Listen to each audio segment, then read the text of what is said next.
There's a solar eclipse coming up that's going to pass right through the middle of America, and almost the entire country is going to get at least a partial eclipse.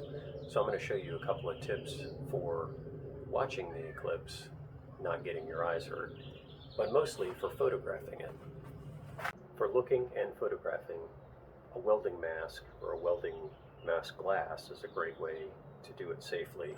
You can cover your lens like this, find a way to hold it in place on there. There's also specifically made filters for cameras, which you can use. I happen to have a welding mask, and I had some glass available, but I went ahead and ordered a higher power. This is a W14, which allows, according to NASA, this allows you to look straight at the sun. So you can actually cover your eyes like this, and I can actually look directly at the sun. This is a W12 and a W14. The W12 was very effective when the eclipse was closer to full, like, 60-70% or more. It allowed me to look and get fairly decent pictures when the sun was partially covered. Another way you can use it is to get out your camera, cover the camera lens, and you can hold that in place with a rubber band or something. And then you can look behind your camera like this, or your phone, covering your eyes that way and looking through the lens of the camera, and you can take pictures that way. Covering your face completely with the mask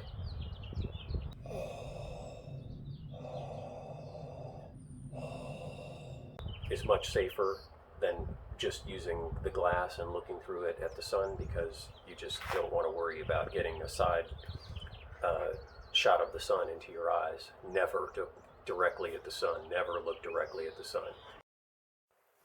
The pinhole projector technique is actually pretty safe and effective too. It's great for tracking the movement of the sun across the moon for the eclipse.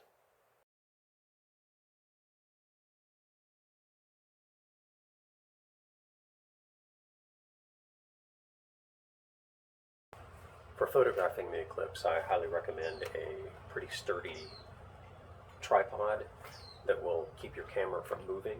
Another thing that's really useful is to put it on delay. So when you press the shutter button, you get a 2-second or 10-second delay or whatever, so that the camera stabilizes. Because actually pushing the button can move the camera, and usually you're going to use a slower shutter speed, like 1/20th of a second or something like that. So in that time, if the camera moves at all, you end up with a blurry image. So what you want to do is put it on timer, click the button, let your camera and your tripod become very stable, and then click the shot.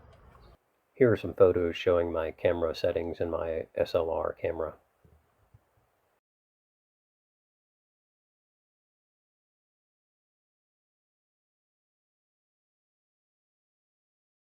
When I tried to use a longer zoom lens, my pictures just didn't turn out sharp. Probably because the camera was moving and the long lens amplifies those movements.